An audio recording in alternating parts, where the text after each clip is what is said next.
আপনি, আমি, আমরা সবার প্রিয় হলাম, কিন্তু যিনি আমাদের রব ওনার প্রিয় হতে পারি নাই। তাহলে প্রিয় হলাম এই কার?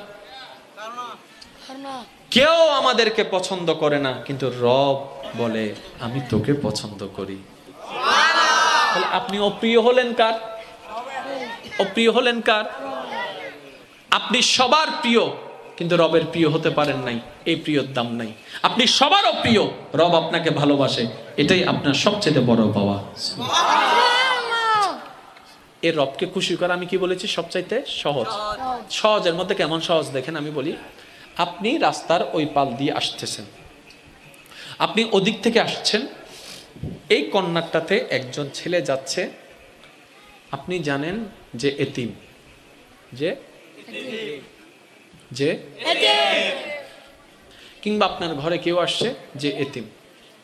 আপনি শুধু বেশি না কি করলেন জানেন, আপনার ব্যস্ত সময় থেকে 3টা অথবা 5টা সেকেন্ড ব্যয় করে তার সামনে দাঁড়ালেন, তাকে একটা সালাম দিলেন। কারণ নবী শিখাচ্ছেন ছোট বড় সে সবাইকে সালাম দাও।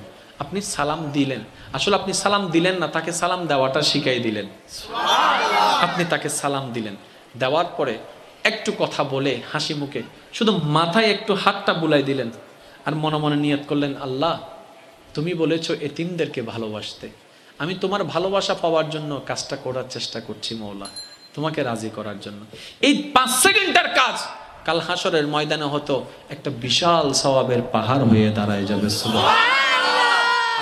কারো জায়গা জমিন যদি আমার দখলে থাকে দিয়ে দিব, কেউ যদি টাকা পায় দিয়ে দিব, কাউকে যদি জবান দিয়ে কষ্ট দিয়ে থাকি, কথা দিয়ে কষ্ট দিয়ে থাকি, হাত জোর করে ক্ষমা চেয়ে নিব। কাউকে যদি লাথি দিয়ে থাকি জড়াই ধরে মাপটা চেয়ে নিব। কাউকে যদি অপমান করে থাকি তার সামনে গিয়ে নিজেকে লজ্জিত করে ক্ষমা চেয়ে নিব। মনে রাখবেন গুনাহ 2 ধরনের, একটা হচ্ছে বান্দা করে ডাইরেক্ট আল্লাহর সাথে, আরেকটা গুনাহ আছে এমন যেটা বান্দা করে বান্দাকে কষ্ট দিয়ে আল্লাহকে নারাজ করে। মনে রাখবেন যেটাতে বান্দা এবং আল্লাহর সম্পর্ক ওইটাতে মাপ পাওয়া 100% সহজ, আর যেটাতে আল্লাহ এবং বান্দার মাঝখানে আরেকজন বান্দা থাকে এটাতে মাপ পাওয়া সবচেয়ে বড় কঠিন। তাই আমি সকলের কাছে অনুরোধ রাখবো, আমরা সবাই কে কি পরিচয় সব ভুলে যাই। আমরা আজকে থেকে শুধু অপরজনের দিকে তাকালে একটাই পরিচয় রাখবো, এটা আমার আল্লাহর বান্দা, এটা আমার আল্লাহর বান্দি, এটা আমার নবীর উম্মত, এটা আমার নবীর উম্মত। আর কোনো পরিচয় জানতে চাই না, আমি সবার উপকার করব আমার রবকে খুশি করার জন্য। আপনি মানুষটা হবেন এলাকার নিয়ামত। সুবহানাল্লাহ বলবেন না? এবার আসেন, আমাদের বাপ দাদা আছে না, ওনাদের কথা শুনলে কি আমাদের সুবহানাল্লাহ আসে? বলেন না ভাই। সুবহানাল্লাহ কিন্তু আসলে জোর করে আনা যায় না, এটা মন থেকে ভালোবাসার কারণে আসতে হয়। জোরে বলেন ঠিক কিনা? আমাদের নিজের রক্তের মা বাপ দাদা, ওনাদের কথা বললে আমাদের সুবহানাল্লাহ। কিন্তু বড় মজার বিষয় দেখেন, আল্লাহ রসুলের সাহাবাদের কথা আসলেই সুবহানাল্লাহ চলে আসে। তাবিন তবে তাবিনের কথা আসলেই সুবহানাল্লাহ চলে আসে। সালিহিন আল্লাহর প্রিয় বান্দাদের জীবন সামনে আসলে সুবহানাল্লাহ চলে আসে। কিন্তু আমাদের জীবন তো এখনো সুবহানাল্লাহ আসার মতো হয় নাই। তার মানে আমাদেরকে ওনাদের চরিত্রের অংশটুকু ফলো করতে হবে। তার মধ্যে আমি আপনাদেরকে একটা কথা বলি যেটা আমরা আমাদের সাথে যেন মিলাতে পারি। আল্লাহর একজন প্রিয় বান্দা, সালেহ বান্দা, জগৎ বিখ্যাত হযরত বাইজিদ বুস্তামি রহমতুল্লাহ আলাইহি, যে রাস্তা দিয়ে হেঁটে যেতেন ভিন্ন ধর্মের 2 জন লোক সবসময় ওনাকে টিটকারি মারতেন। আছে না এরকম কিছু, মানে গায়ে পড়ে ঝগড়া করা যেটাকে বলে, টিটকারি মারতেন। আল্লাহর প্রিয় বান্দা, সালেহ বান্দা, সত্যিকার ইসলামের শিক্ষায় শিক্ষিত হলে কেমন হয় দেখেন, ওনাদের সামনে দিয়ে যখন যেতেন শুধু মুস্কি একটা হাসি দিতেন, কোনো রিয়েক্ট করতেন না, গালির পরিবর্তে গালি নয়, শুধু একটা মুস্কি হাসি দিতেন, চলে যেতেন। আছে অর্থাৎ ওই 2 জন নেই। দোকানদারকে জিজ্ঞেস করলেন, ভাইয়া ওনারা কোথায়? বলে যে 2 জন এমন বন্ধু, একজনকে ছাড়া একজন চলতে পারে না। ওই 2 জনের মধ্যে একজন অসুস্থ হয়েছেন, তো সেজন্য ওনারা আসেনি। এইবার আল্লাহর মকবুল ওলি প্রিয় বান্দা, কেমন চরিত্রওয়ালা দেখেন, খোঁজ খবর নিতে নিতে ওই টিটকারি মান্যওয়ালা ব্যক্তির ঘর খুঁজে বের করে ওনার ওখানে চলে গেলেন। যাওয়ার পরে দেখে আশেপাশে এমন কেউ নেই যে ওনার সেবা করবে, সত্যিকার মুসলমানের চরিত্র। এইবার উনি ওই ব্যক্তির সেবা করতে লেগে গেলেন। আল্লাহু আকবার। মন বলে, বিবেক বলে, ভিতরের সেই নফস বলে কার সেবা করছো? তোমাকে না টিটকারি মারছে, সুযোগ আছে মারো, সুযোগ আছে মারো। ওনাদের কলবটা নফসের উপর বেশি শক্তিশালী হওয়ার কারণে নফসটাকে পরাজিত করে রবের খুশির কাজটাই করতে পেরেছে। মন বলছে মারো, কলব বলে মারিও না, তোমার রবের বান্দা তো, তোমার রবের বান্দা তো। মন বলে এখনই সুযোগ, প্রতিশোধ নাও। মন বলে তোমার আল্লাহ তো ক্ষমাশীল, ক্ষমাকারীকে ভালোবাসে, তুমিও মাফ করে দাও, তুমিও মাফ করে দাও। সমস্ত কিছুকে বিসর্জন দিয়ে উনি সেবা করতে লাগলেন, সেবা করতে লাগলেন। এবার আপনার একটু কল্পনার জগতে ভাবতে থাকুন, এমন ব্যক্তি, নিরুপায় ব্যক্তি যদি এমন ব্যক্তি থেকে সাপোর্ট পায়, সেবা পায়, যাকে সে টিটকারি মারছে, যাকে সে আঘাত দিয়েছে, এমন ব্যক্তি যদি তার সেবা করে, এর চেয়ে বড় লজ্জার আর কিছু হতে পারে? এর চেয়ে বড় অপমানের আর কিছু হতে পারে? কিন্তু ওই যে বুক ফাটে, তো মুখ ফাটে না, বলার মতো কিছু নেই। এদিকে সেবা নিতেই আছে, চোখ থেকে পানি ঝরঝর করতেই আছে। 3 দিন রাত দিন সেবা করলেন। সেবা করার পরে মোটামুটি সুস্থ হওয়ার পরে বাইজিদ বুস্তামি যখন প্রত্যাবর্তন করতে লাগলেন, চলে আসতে লাগলেন, তখন ওই ব্যক্তি বললেন, হুজুর এত অপমান করলাম, আপনার কি আমার প্রতি কোনো রাগ নাই, কোনো কষ্ট নাই? তখন উনি বললেন, আল্লাহর বান্দার প্রতি কি আল্লাহর বান্দার কোনো কষ্ট থাকতে পারে? আল্লাহর বান্দার প্রতি আল্লাহর বান্দার কি কোনো রাগ থাকতে পারে? আরে তুমিও 2 দিনের মেহমান, আমিও 2 দিনের মেহমান, আসছি দোয়া নিতে, বাস এটাই তো আমাদের জীবন। এই চরিত্রটা দেখে সে ব্যক্তি বলে, আপনার ধর্ম যদি আপনাকে এই শিক্ষা দেয়, আমি আজকে বলতে বাধ্য হলাম পৃথিবীর বুকে এর চাইতে শ্রেষ্ঠ ধর্ম হতে পারে না, যে ধর্মের মানুষগুলো এত সুন্দর চরিত্রের হয়। तकबीर, अल्लाह, नारे रिसालत, नारे गौसिया, पवित्र उरुस मुबारक। উচ্চ আওয়াজে বলেন না সুবহানাল্লাহ। আজকে দেখেন মানুষ আমাদেরকে দেখলে, মাফ করবেন আমাকে কথাটা বলতে, আমি মাঝে মধ্যে যখন রাস্তা দিয়ে হাঁটি, কুকুর যখন তাকায় থাকে, আমার মন বলে আর কি, কেউ এটা ব্যক্তিগতভাবে নিবে না, এটা আমার মন বলে, আমার মাঝে মধ্যে মনে হয় কুত্তা আমাদেরকে দেখে হাসে আর বলে, ভাগ্যিস মানুষ হই নেই। কুত্তা, আমার মন বলে, এটা আমি জানি না কারো হয় কিনা, কুত্তা আমাদের দিকে তাকায় বলে যে আল্লাহর কাছে শুকরিয়া যে মানুষ হই নেই, কারণ তোদের মতো মানুষ হওয়ার চাইতে কুত্তা হওয়া অনেক ভালো। তোরা তো চুক উল্টাইতে 2 মিনিট করস না, আর আমি কুত্তারে দেখ, কখন একজন একটা বিস্কিট দিছিল, এখনো তার ঘর আমি চিনি।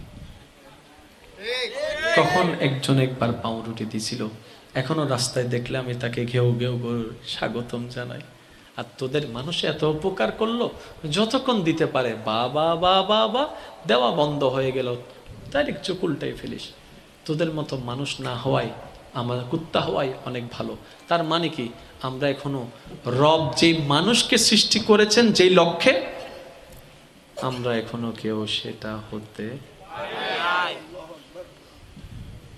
সেটাই যদি হতে না পারি, জান্নাত কিভাবে আশা করি রে ভাই?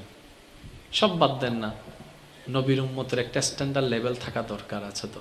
আচ্ছা চোখটা বন্ধ করে বলেন তো, আপনার নবী আপনার সামনে আছেন, আপনি দাঁড়ায় আছেন, এবার আপনি নবী যদি আপনাকে বলে, সাই দেখি তুমি উম্মত হিসেবে 100-তে কত দিবা নিজেকে? আমি দিব না, তুমি তোমারটাকে দাও। দেখবেন 100-তে 1ও দেওয়া আসবে না, 1ও দেওয়া আসবে না। অথচ ঝগড়া করছি, অন্যকে ভুল প্রমাণ করছি, অন্যের দোষ ধরছি। আরে আমি নিজেই তো দোষের সমুদ্রে ডুবে আছি, অন্যের দোষ ধরার সাহস করি কিভাবে? শ্রদ্ধার সাথে একটা কথা বলি, আমরা 2 দিনের মেহমান, আসছি একা, যাব একা, কারো জন্য কেউ নয় এই পৃথিবীতে, কারো জন্য কেউ নয়। এটার বাস্তব একটা প্রমাণ আমাদের কাছ থেকে কিছুদিন আগে বিদায় নিয়েছে। এর চাইতে বাস্তব প্রমাণ আর হতে পারে না, কারো জন্য কেউ নয়।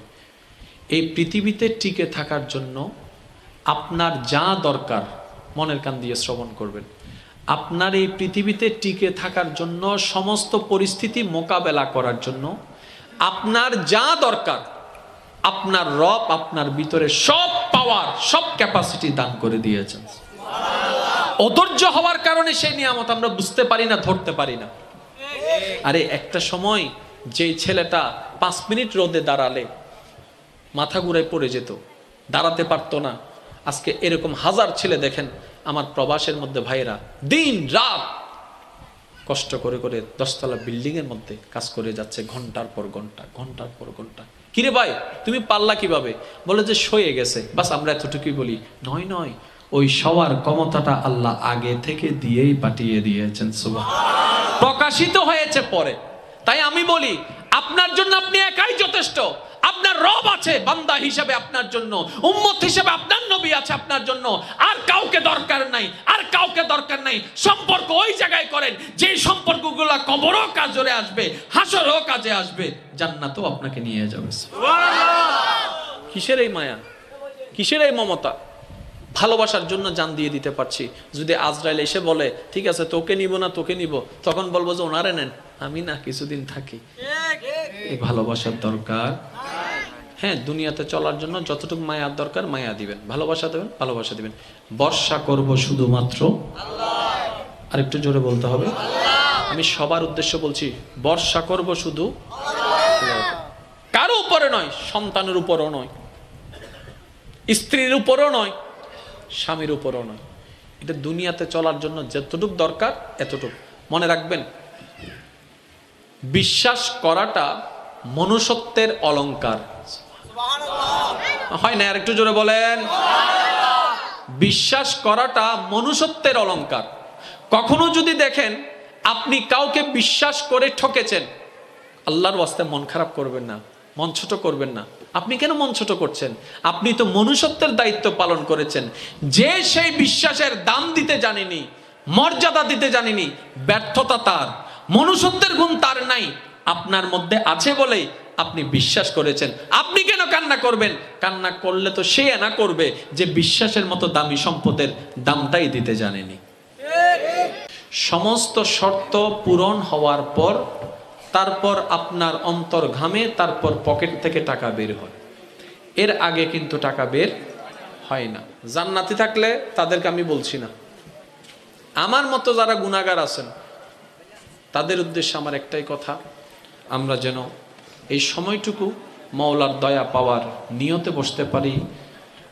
রব্বে করিম আমাদের সবাইকে সে তৌফিক দান করুক। যত কবরবাসী কবরের আযাবে কষ্ট পাচ্ছে, আমরা সবাই রবের বান্দা, এই কথায় কারো কোনো দ্বিমত নাই। এইটা যেই পরিমাণ সত্য, আমরা রবের বান্দা হয়ে রবকে খুশি করার মতো কাজ করতে পারি নাই এই জীবনে, এটাও সত্য। যেই পরিমাণ আমাদের আমল নামায় রিজিক দাতার রিজিক খেয়ে রিজিক দাতাকে সন্তুষ্টি করার দরকার ছিল, যেই পরিমাণ পার্সেন্টেজ, ওই পরিমাণ পার্সেন্টেজ আমাদের কারো আমল নামায় নাইটা। আপনারা বললে একটু সুন্দর হবে। আমার আওয়াজ কি শেষ পর্যন্ত শুনতে পাচ্ছেন? একটু হাত তুলে দেখেন, শুনতে পাচ্ছেন তো? মাশাআল্লাহ। কারণ বোনদের ইজ্জত রক্ষা করার দায়িত্ব ভাইদের, আর প্রত্যেকটা মুসলমান বোন প্রত্যেকটা মুসলমানের ভাইয়ের বোন, ঠিক না বলি? হদ্দুনো হবুদু জরিল্লে হইলে আমি বিয়ে করছি হারে হুজরা হদুন নাই আসানা নাই হনা বাজি আহাদে বাজি বিয়ে করলে বউ বুধ এর আগে বই বিয়ে করানোর আগ পর্যন্ত কি জোড়া হন নাকি? আর নিজের বোনের বিয়ে করান নজর দেয়, ইমানি বোনের বিয়ে করন যায় হন আবার নজায় বলে। ইমানি বোনের কি করান যায়? বিয়ে করান যায়। নিজের বোনের বিয়ে করান তাই তোমার নিজের বোন হই দিন ইমানি বোন, আর ইমানি বোনের দায়িত্ব বায়ুল্লাই নিজের বোনের তো বহুত বেশি। ইসলামিয়ান শিখাতে ইসলাম কি শিখায় জানেন? রক্তের জন্য যতটুক করবা ইমানি সম্পর্কের জন্য তার চাইতে বেশি করো।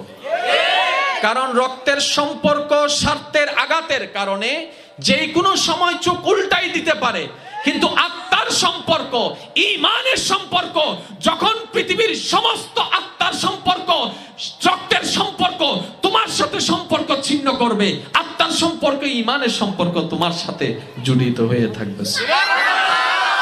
সেজন্য আপনারা একটু বোঝার চেষ্টা করবেন, যেই পরিমাণ আল্লাহ আমাদেরকে দয়া করেছেন, করছেন, সেই পরিমাণ আল্লাহর খুশির জন্য আমরা আজ পর্যন্ত কেউ কিচ্ছু করতে পারি, আমি পারি নাই।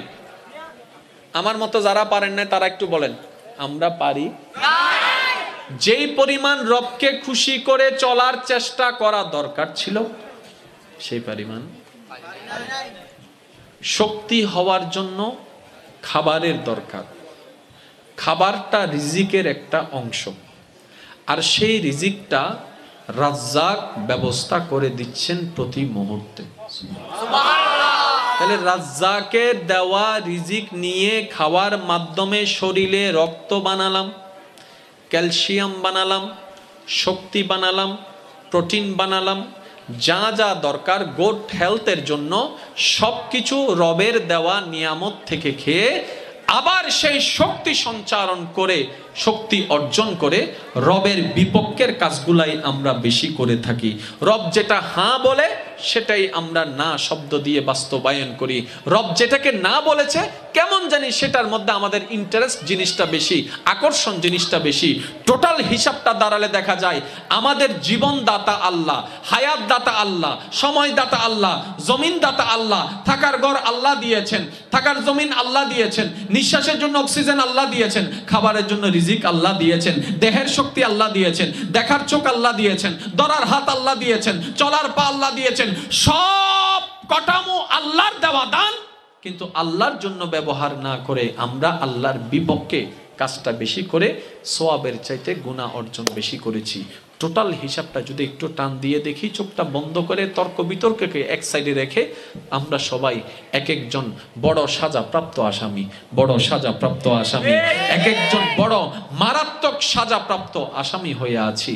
এবার সেই বুঝটা যদি আমাদের বুঝে আসে, ভুলটা যদি চোখে পড়ে, মনটা যদি একবার ঘেমে যায়, অন্তরটা যদি একটু অনুশোচনার চাদরের মধ্যে ঢেকে যায়, মনটা যদি একবার ঘেমে যায়, বিবেক যদি একবার জাগ্রত হয়, বিবেক যদি একবার জাগ্রত হয়, এবার অনুশোচনার মন নিয়ে বান্দা যখন বলে মওলা তোমার জমিনে থেকে তোমার দেওয়া হায়াত দিয়ে তোমার বিরুদ্ধচারণ করে শয়তানকে খুশি করে হাজার গুনাহ করেছি মওলা, এত অপরাধ করেছি হয়তো পাহাড়টা সেই গুনার সামনে ছোট্ট হয়ে যাবে, এত গুনাহ করেছি মওলা সাগরটাও যেন এইটার সামনে অনেক ছোট্ট দেখা যাবে মওলা, আমি তো নিরুপায়। রব্বে করিম বলে বান্দারে তুই গুনাহ করলো তো আমার বান্দা, তুই পাপ করলো তো আমার বান্দা, তুই অপরাধ করলো তো আমার বান্দা, লা তাকনাতু মির রাহমাতিল্লাহ, বান্দারে মাফ থেকে নিরাশ হতে পারবি, আমি আল্লাহর রহমত থেকে তোকে নিরাশ হতে দিব না। এটা আমাদের রহমান, এটা আমাদের আল্লাহ। আমি প্রায় সময় একটা কথা বলি, আমরা আল্লাহকে নামে চিনেছি, বোঝার চেষ্টা কখনো করিনি। আমাকে একটু আওয়াজ দিয়ে সহযোগিতা করতে হবে যদি আপনাদের কষ্ট না হয়, পারবেন?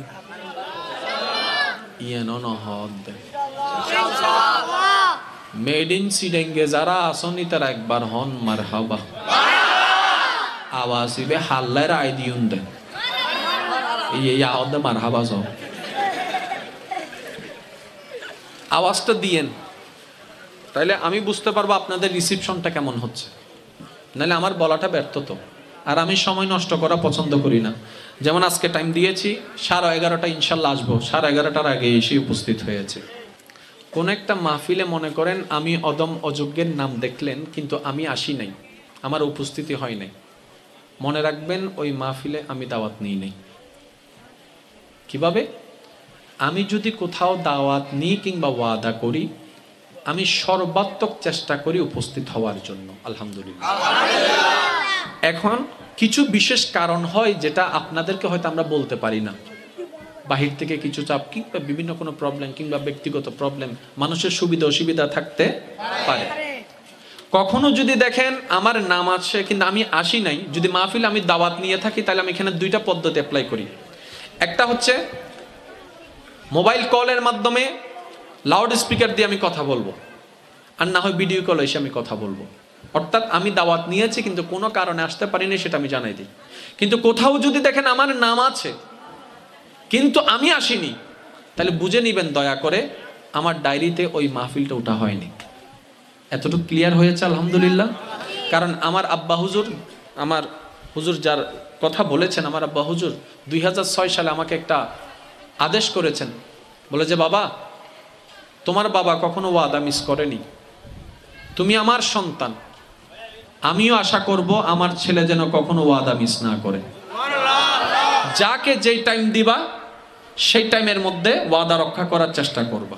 এই ভাইদেরকে জিজ্ঞেস করেন, ওনারা যে কোনো মাহফিলে, আমার মাহফিলে অ্যাটেন্ড করেছে, ইনশাল্লাহ আমি যে টাইম দিয়েছি, একটা আপনারা বলেন না আমার টাইম কখনো আলহামদুলিল্লাহ বেশি 19-20 আগে হয়েছে, ইনশাল্লাহ পরে। আপনাদের কাছে দোয়া চাই আমি যেন আমার আব্বা হুজুরের এই আদেশটুকু পালন করে মরণ পর্যন্ত চলতে পারি, সে তৌফিক যেন আল্লাহ দান করেন। আমার কারণে এই পর্যন্ত কোনো মাহফিল কমিটি লাঞ্ছিত হয়েছে কিংবা কষ্ট পেয়েছে এমন ঘটনা এই পর্যন্ত ঘটেনি, আল্লাহ যেন নাও ঘটাক, আমিন। কষ্ট দিচ্ছি মনে হয় আপনাদেরকে? তাহলে আমরা এমন রহমানের বান্দা যিনি ক্ষমা করতে প্রস্তুত, ব্যর্থতা আমাদের এত নিম্ন পর্যায়ে চলে গেলে আমরা ক্ষমা চাইতে জানি না, ক্ষমা চাওয়ার জন্য প্রস্তুতি হতে পারলাম না। একটু বুঝবেন জিনিসটা। পৃথিবীর সবচাইতে একটা প্রিয় শব্দ কি বলেন তো? শব্দ হচ্ছে আমাদের পৃথিবীতে মা। পৃথিবীতে সবচাইতে একটা বহুল ব্যবহৃত একটা বাক্য বলেন তো কোনটা? I am sorry. সবচাইতে বেশি ব্যবহার হয় কোনটা?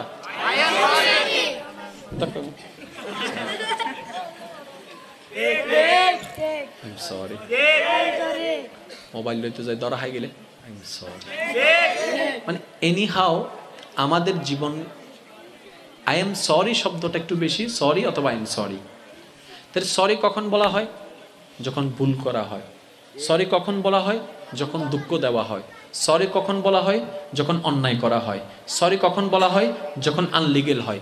তাইলে এক গবেষণায় দেখা গেল পৃথিবীর সবচাইতে ব্যবহৃত বাক্যটা যদি হয় আই এম সরি, আর সেটার পিছনে কারণটা যদি হয় অন্যকে কষ্ট দেওয়া, অন্যকে দুঃখ দেওয়া, অন্যের সাথে অন্যায় করা, অবিচার করা, তার মানে আমাদের জীবনটাই যদি একটু গবেষণা করি, আই এম সরি সংখ্যা যেহেতু বেশি, তার মানে আমরা আমাদের জীবনের বেশিরভাগ সময় মানুষকে কষ্ট দিয়ে কাটাই, হয়তো এমনে না হয় এমনে। কারো জন্য কান্না করার দরকার কান্না হবে শুধু কার জন্য? আর একটু জোরে বলেন না কার জন্য? আর একটু জোরে বলেন কার জন্য? দুনিয়ার জন্য কানলে মন শক্ত হয়, মনে রাখবেন। দুনিয়ার জন্য কানলে, অনেক আমাদের মা বোনেরা আছে কান্না করে মন হালকা করে, আসলে হালকা হয় কিন্তু এটা সাময়িক, ওই ভারটা কিন্তু থেকে যায়। ওনার মনে হয় কি একটু রিল্যাক্স হয়েছি, না। দুনিয়ার জন্য একটু ভেবে দেখবেন এটা, দুনিয়ার জন্য আমরা যত কাঁদি মন তত শক্ত হয়, রবের জন্য যত কাঁদতে পারবো মন তত নরম হয়। আল্লাহ আমাদের সবাইকে এই বুঝ নিয়ে চলার তৌফিক দান করুন, রমজানের নাজ নিয়ামত অর্জন করার তৌফিক দান করুন। মুসিবতে না পাই যদি, মুসিবতে না পাই যদি, করুণা তোমার কবরে হাসরে কি হবে আমার, কবরে হাসরে কি হবে আমার। উচ্চ আওয়াজে একবার বলেন আলহামদুলিল্লাহ। শেষ কথায় আমি বিদায় নিচ্ছি। এখানে যারা আছেন এক একজনের অন্তরে আল্লাহর এক এক প্রিয় বান্দার স্থান বেশি আছে, সবারটা কিন্তু এক না। আমি আবার বলছি, একটু বুঝে নেন। আল্লাহর প্রিয় বান্দার ভিতরে কোন প্রিয় বান্দার প্রতি আপনার মনটা বেশি ঘামে, আপনার কার প্রতি বেশি ভালোবাসায় কাজ করে, ওনার জীবনীটা একটু পড়ে দেখবেন, বাস আপনার জীবনীটাকে ওনার জীবনীর মতো বানায় ফেলেন। উনি অভাব অবস্থায় কি করেছেন ওইখান থেকে শিখে আপনার জীবনে পেস্ট করেন। উনি শত্রুর সাথে কিভাবে ব্যবহার করেছে ওইখান থেকে শিখে আপনার উপরে পেস্ট করেন। বাস ওইখান থেকে কফি, এখান থেকে পেস্ট, মাঝখানে থাকবে রবের সন্তুষ্টির চাওয়া। আপনার জীবনটা সুন্দর হয়ে যাবে, আপনি মানুষের মতো মানুষ হয়ে যাবেন। জানেন, আপনার মরণ খবরটা শুনে মাইক দিয়ে আর কাউকে ডেকে আনতে হবে না, এমন মানুষের উচ্চক বীর হবে জায়গাও দেওয়া যাবে না। আর সবাই ভাববে কিরে, সে তো দুনিয়ার একজন সামান্য রিক্সাওয়ালা ছিল, একটা দোকানদার ছিল, এতগুলা মানুষ। তখন একজন পিছন থেকে হয়তো বলবে তার চরিত্রটাই আজকে এতগুলা মানুষ সমাগম করেছে। কেমন চরিত্র? বলে যে বেশি কিছু না, সে যাকে দেখতো শুধু সালাম দিত। আর একটু জোরে বলেন। একটা সপ্তাহ কাজ করেন, এক সপ্তাহ আপনি শুধু নিজেকে পরিবর্তন করার চেষ্টা করেন, দেখবেন আপনি যে অন্তরে শান্তিটা পাবেন, এই এত জনমে আপনি সেই শান্তিটা পান নাই। শান্তি আছে আমাদের চতুর্পাশে, আমরা শান্তি খুঁজে নিতে পারি না। আমরা শান্তি খুঁজি কক্সবাজারে, আমরা শান্তি খুঁজার জন্য চলে যাই বান্দরবনে।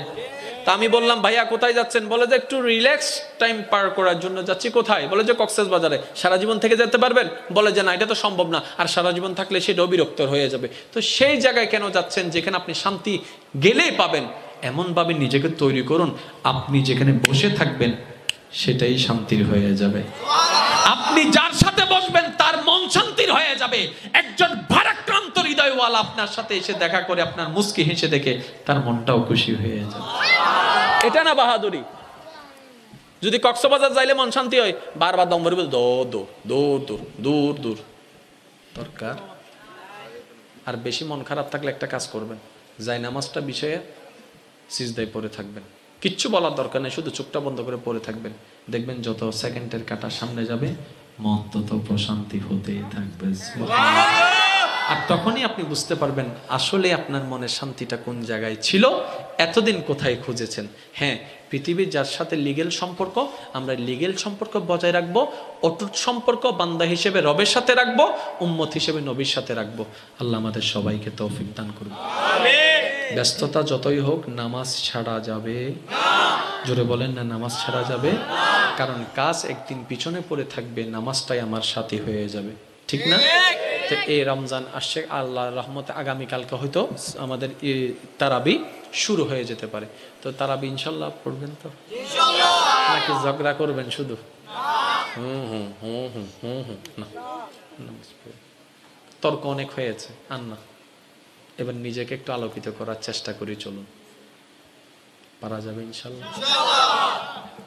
সেহরিতে আল্লাহ যদি তৌফিক দেয়, মাস্ট বি খেজুর রাখবেন, খেজুর খাবেন। কালো জিরা অন্তত 7 দানা খাওয়ার চেষ্টা করবেন। ইফতারিতে প্রথমে যেন আমরা পানি কিংবা শরবত না খাই, প্রথমে আমরা যেন খেজুর খাই। সুন্নতে সুন্নত আদায় হয়ে যাবে, শরীরের যে একটা ক্লান্তি সেটাও নিমিশেই চলে যাবে। খেজুর থাকলে পানি দিয়ে নয়, আগে কি? যদি খেজুর না থাকে তাহলে আমরা পানি খাবো, তাও একদম গট গট করে নয়, 1 ডুব 2 ডুব 3 ডুব, তারপরে আল্লাহ যা মিলাই খাবো। কিন্তু আমরা যেন ওই অস্বাস্থ্যকর খাবার বাদ দিয়ে স্বাস্থ্যকর খাবার, অল্প ফল ফ্রুট যা আছে আমরা এগুলা খাবো। এমনভাবে খাওয়ার দরকার নাই যেভাবে খেলে শরীরটা জিম মেরে আসে, ক্লান্ত হয়ে যায়, নামাজ পড়ার আগ্রহ না থাকে, সেটা যেন আমরা না করি। আর হদুন আছে তো আজান দনর মার মানে নে হাজুর গো দিয়ে দূর হাতে বাদ হন্ড দেয়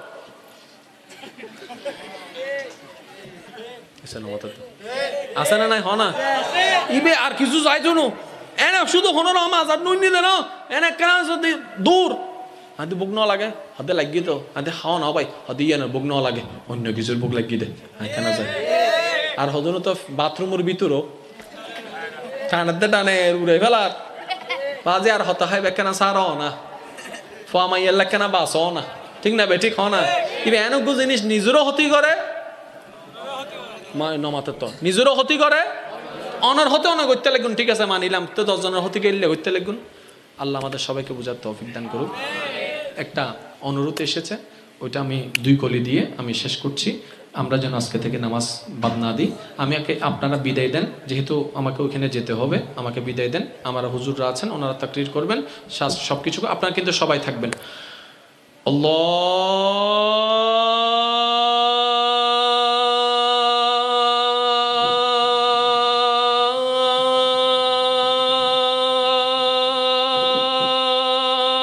আল্লাহু আকবার, আল্লাহু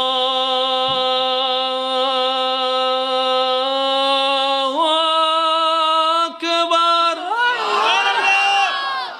আরেকটু জোরে।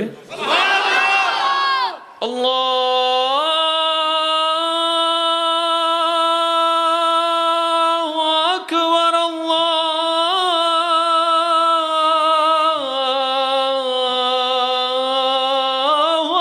আকবার। আল্লাহ আমাদের সবাইকে আজানটা কানে নয় মনে ধারণ করার তৌফিক দান করুন। নামাজের একামত কান দিয়ে নয় মন দিয়ে ধারণ করার তৌফিক দান করুন।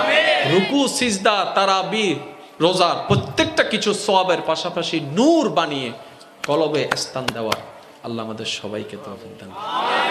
সব শেষের একটা কথা, আল্লাহ আমাদের সবাইকে মানুষ বনার তৌফিক দান করুন, মানুষ বনার তৌফিক দান করুন। আমিন।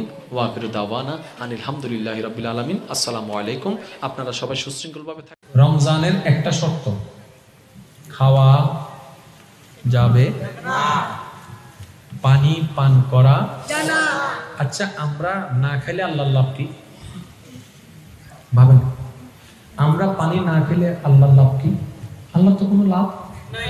কিন্তু আল্লাহ আমাদেরকে দিয়ে উপবাস থাকার প্র্যাকটিসটা কেন করাচ্ছে? একটা জিনিস বারবার উচ্চারণ করে হয়তো আমরা শুনি, মনোযোগ দিই নাই। Religion is the code of life. মানব জীবনের 24টা ঘন্টা কিভাবে প্রত্যেকটি কাজ করলে দুনিয়ার জন্য ভালো, আপন রবের কাছেও খুশি হওয়া যায়, আপন রবকেও খুশি করা যায়, নেকিও পাওয়া যায়, ওই পদ্ধতি যেটা শিখাই দেয় ওটার নাম হচ্ছে ধর্ম। অর্থাৎ অমানুষ থেকে কিভাবে মানুষ হবেন আপনাকে যে সাজেশনটাই শিখাই দিবে এটার নাম ধর্ম। সুবহানাল্লাহ। ধর্ম মানে কি? অমানুষ থেকে মানুষ। আরেকটু জোরে বলেন, ধর্ম মানে অমানুষ থেকে মানুষ হওয়া। অমানুষ থেকে মানুষ হওয়ার মাধ্যম সেই, এটার নাম হচ্ছে ধর্ম। কিন্তু সেটাকে আমরা একটা ওই নিয়মের মধ্যে নিয়ে এসেছি। মনে রাখবেন, নামাজ ইসলাম নয়, ইসলামের অংশ। বুঝবেন জিনিসটা, একটু বুঝবেন। নামাজ ইসলামের অংশ, রোজা ইসলামের অংশ, হজ ইসলামের অংশ, যাকাত ইসলামের অংশ, কোরআন তেলাওয়াত ইসলামের অংশ, সবকিছু ইসলামের অংশ। টোটাল সবকিছু মিলে ইসলাম। সেজন্য ওই বুঝটা না থাকার কারণে নামাজ না পড়লে গুনাহ হয়, সেটা আমাদের সবার বুঝ আছে। কিন্তু জবান দিয়ে কাউকে কষ্ট দিলে সেই যা গুনাহ হয় এটার বুঝ আমাদের কাছে নাই। আর একটু জোরে বলেন না। সামর্থ্য থাকার পরও হজ করতে না গেলে গুনাহ হবে, সবার মাথায় বসা আছে। কিন্তু কারো জায়গা জমি দখল করে ফেলা এটাও যে একটা মারাত্মক গুনাহ, এই বুঝটা আমাদের কাছে নাই। কারণ আমরা ধর্মটাকে কেমন জানি একটা কাজের মধ্যে সীমাবদ্ধ করে ফেলেছি। মনে রাখবেন, সত্যিকার মুসলমানকে, যে সত্যিকার মানুষ হতে পেরেছে সেই সত্যিকার মুসলমান হতে পেরেছে। যে মানুষ হতে পারে নাই সে মুসলমান হতে পারে না। এবার আসেন কোরআন। রব্বে করিম বলছেন, আমি জানি আপনারা অনেকে আমার কথায় বিরক্ত হচ্ছেন কিংবা কষ্ট পাচ্ছেন না। দিন শেষে কিন্তু আপনাকেই মানতে হবে যেটা সত্য সেটা। আমি যে বলছি এটাই সত্য তা নয়। আমার বলাটা আমি কিন্তু আপনার বিবেকের উপর ছেড়ে দিয়েছি, গ্রহণ করা না করা আপনার ব্যাপার। আমি কি বুঝাতে পারলাম? একটা আওয়াজ দেন না কেন রে ভাই? ফিসুর গুণ হনো, বিরক্ত হই না হনো। ফিসুর গুণের উত্তর তুই কে ধরো ভাই? তখন আত্মীয় স্বজন আছে না। আর মাত্র 20 মিনিট আছে, তারপর আমি চলে যাচ্ছি। ওগুলো বিরক্ত হয়ে গেছে পিছনে। চাই আপনারা সবাই চুপ করে থাকেন, শুধু পিছনের ভাই যারা আছেন তারা একবার বলেন তো মারহাবা। আচ্ছা, আরেকবার বলেন মারহাবা। এবার আপনারা চুপ থাকেন, সামনের ভাইরা বলেন, একবার বলেন মারহাবা। এবার সবাই মিলে একবার বলেন মারহাবা। আমাদের সবাইকে কবুল করুক। সঠিক করার চাইতে ভুলগুলোকে সঠিক করাই উত্তম। স্বামী স্ত্রী আছে না নাই? শুনলে একটু মাইন্ড করেন না একটু, হ্যাঁ? কিছু বাস্তব আছে, শুনতে একটু অট লাগে কিন্তু এটাই বাস্তব। পৃথিবীতে সবচাইতে দামি সম্পর্কের নাম হচ্ছে স্বামী স্ত্রী। এখন অনেকে বলবে আম্মা হন্ডেগি। আমি বললাম ভাই আপনি মনে হয় একটু বুঝেন নাই। পৃথিবীতে যতগুলা সম্পর্ক আছে একটু খেয়াল করবেন। একটা সম্পর্ক হচ্ছে ভাই ভাই, ভাই বোন, বন্ধু, জোরে বলেন। ব্যবসায়ী, চাকরিজীবী, এক একটা সম্পর্ক আছে না? যেমন ক্রেতা বিক্রেতা, বস কর্মী, আছে না? ইমাম মুক্তাদি। পৃথিবীতে যতগুলো সম্পর্ক আছে, সর্বপ্রথম সম্পর্কের নাম হচ্ছে স্বামী স্ত্রী। ভাইয়া এখনো বুঝলাম না। আমি বললাম সম্পর্কটা শুরু হয়েছে কাদের মাধ্যমে? মানুষের মাধ্যমে। পৃথিবীতে সর্বপ্রথম আসা মানুষটাকে বলে যে বাবা আদম, ওনার সাথে কি এসেছেন? মা হাওয়া। তো স্বামী এবং আদম এবং হাওয়ার মাঝখানে সম্পর্কটা কি ছিল? মা ছেলে নাকি স্বামী স্ত্রী?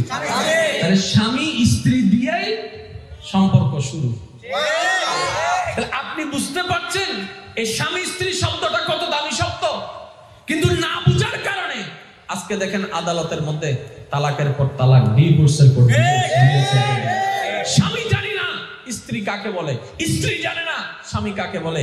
এতটুকু জেনেছি তিনটা কবুল বললে, কাবিন নামার একটা ধারা থাকলে, তারপরে কোন একটা খাওয়া দাওয়া করলে স্বামী স্ত্রী হয়ে যায়। আমি বলি লাল কাপড় পরলে স্ত্রী হওয়া যায় না, মাথায় কিন্তু জামাইয়ের পাগড়ি দিলে স্বামী হওয়া যায় না। আরে স্বামী তো সে আদম, মাথায় পাগড়ি দেয় নাই, স্বামীর দায়িত্ব পালন করেছে।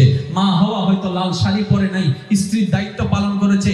এখনো পর্যন্ত যখন আকদের পরে দোয়া করা হয়, আদম এবং হাওয়ার চরিত্রকে সামনে রেখে দোয়া করা হয়, মওলা গো তাদের স্বামী স্ত্রীকে তুমি আদম হাওয়ার মতো জুড়ি বানায় দাও, আদম হাওয়ার মতো জুড়ি বানায় দাও, আলী ফাতেমার মতো জুড়ি বানায় দাও। কেন? ওনারা কাপড় দিয়ে স্বামী স্ত্রী হয় নাই, মন দিয়ে আল্লাহর দেওয়া দায়িত্বকে পালন করতে করতে স্বামী স্বামী হয়ে গেছে, স্ত্রী স্ত্রী হয়ে গেছে।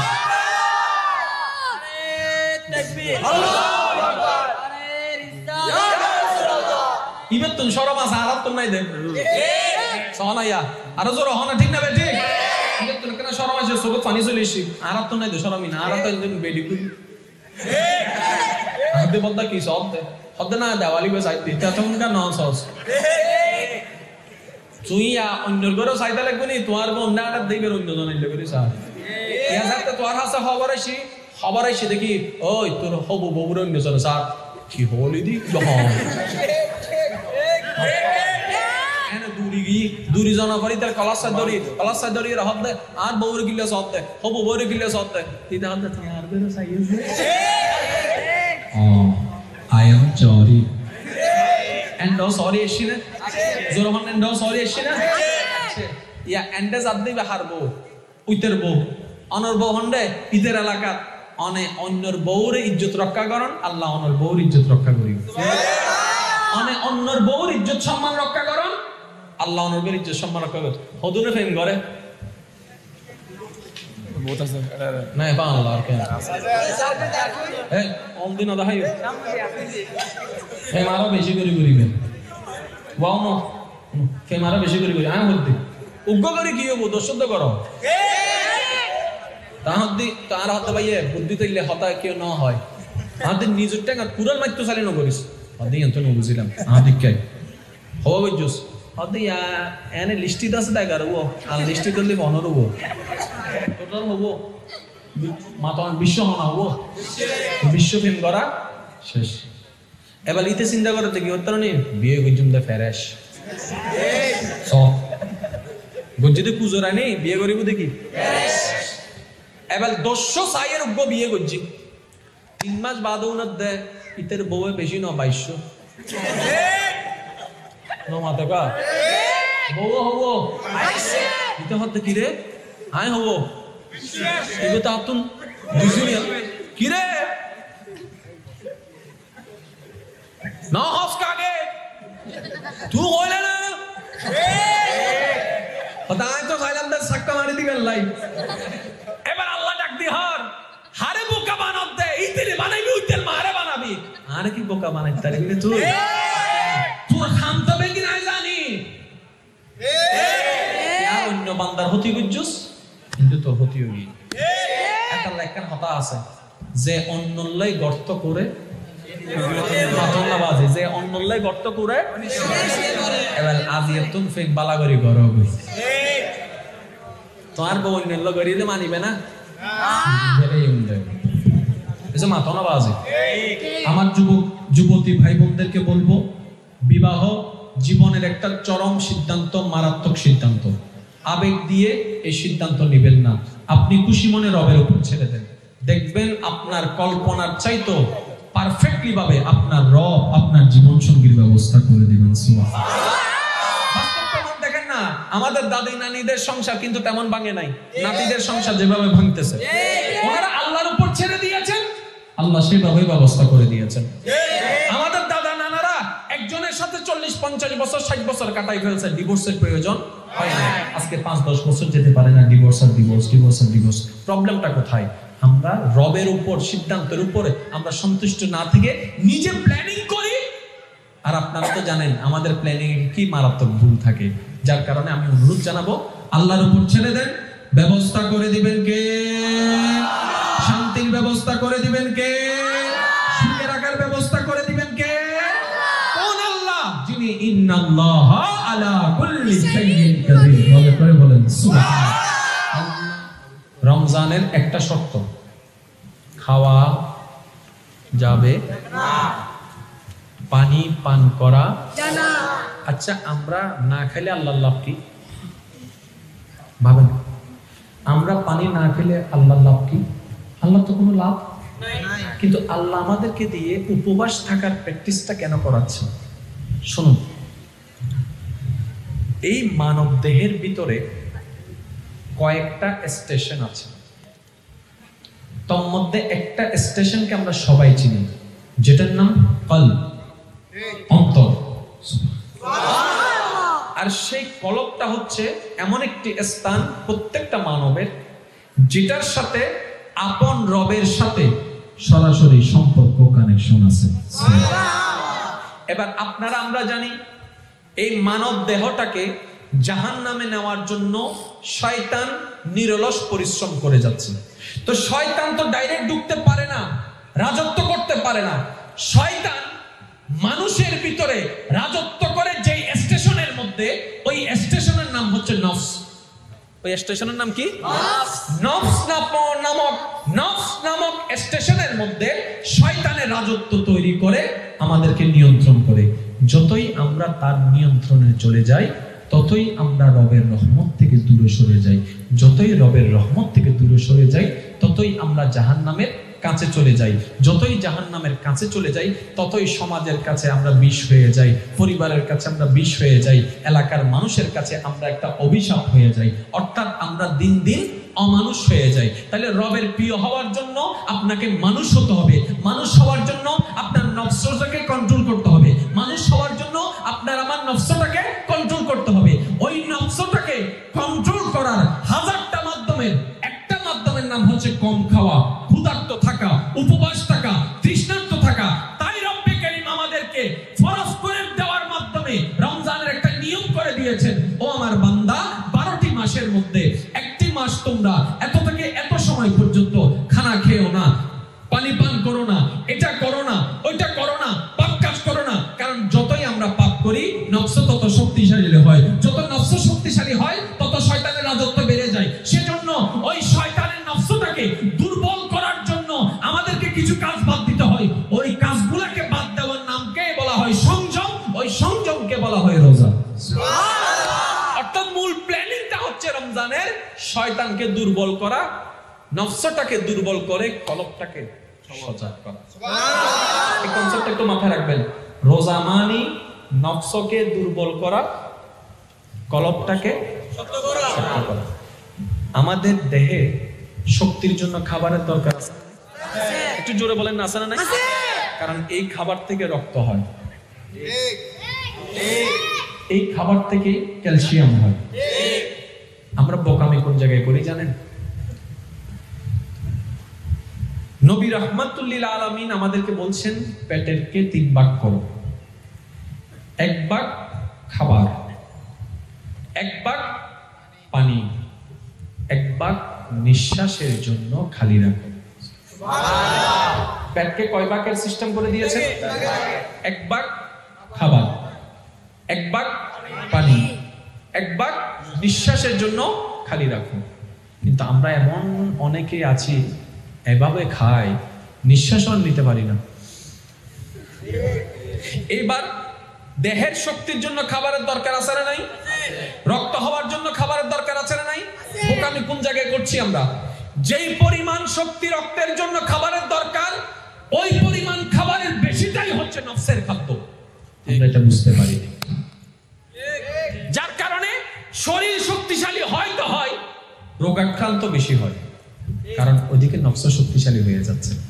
সেজন্য যেমন আল্লাহ রাসূল পাক সাল্লাল্লাহু আলাইহি ওয়াসাল্লামের একটা হাদিস যদি আমরা একটু গবেষণা করে দেখি, যাদের ধৈর্য ক্ষমতা কম, আমি বিস্তারিত বলছি না, আকার ইঙ্গিতে বলছি, যাদের ধৈর্য ক্ষমতা কম, রাসূল পাক সাল্লাল্লাহু আলাইহি ওয়াসাল্লাম তাদেরকে রোজা রাখার জন্য পরামর্শ দিয়েছেন।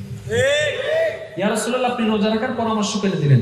বলে রোজা এমন সিস্টেমে রাখা হয় যেটার মাধ্যমে তোমার ধৈর্য ক্ষমতা বাড়বে। ইয়া রাসূলুল্লাহ, কেমনে? বলে যে অধৈর্য জিনিসটা আসে শয়তান থেকে, আর যখন তুমি রোজা রাখবা শয়তানের পাওয়ার আস্তে আস্তে তোমার দেহের রাজ্য থেকে কমতে থাকবে, ধৈর্য অটোমেটিক বাড়তে থাকবে। সুবহানাল্লাহ। এবার বাস্তব প্রমাণ আসেন। একটা মাস আসলে আমরা ঝগড়া কম করি, আমি বলবো না নামটা, আপনারা বলেন, আর একটু জোরে বলেন। একটা মাস আসলে আমরা বাটপারি কম করি, একটা মাস আসলে আমরা তর্ক কম করি, একটা মাস আসলে আমরা গুনাহ কম করি, একটা মাস আসলে আমাদের অন্য মাসের তুলনায় মাথায় টুপিটা সব সময় থাকে, একটা মাস আসলে অন্তত আমরা প্রত্যেকদিন নামাজ পড়ার চেষ্টা করি, একটা মাস আসলে অন্তত আমাদের ফজরের নামাজটা গ্যাপ না যাওয়ার সম্ভাবনা বেশি। কোন মাস? কেন? যদি এখন প্রশ্ন করি, বেশিরভাগ মানুষ উত্তর দিবে ওই যে শয়তানকে বন্দী করছে। এক নাম্বার শয়তানকে বন্দী করা, দ্বিতীয় নম্বর আপনার আমার দেহে যে শয়তানের পাওয়ারটা আসে, স্টেশনটা আছে, সুইচটা আছে, ওই পাওয়ারটা আস্তে আস্তে দুর্বল হয়ে যাবে। রমজানটা কেন আসলো জানেন? আর্মিদের একটা ট্রেনিং আছে না নাই? এই ট্রেনিংটা শিখে ওনারা যুদ্ধের ময়দানে প্রয়োগ করে। আল্লাহ আমাদেরকে জান্নাতে যাওয়ার একটা ট্রেনিং দিয়েছেন। কি? আল্লাহ পাক বলে জান্নাতে যাওয়ার জন্য তোমাদেরকে মানুষ হতে হবে, আর মানুষ হওয়ার জন্য আমি তোমাদেরকে রমজান দিলাম। এই রমজানকে খাবার ঘুমের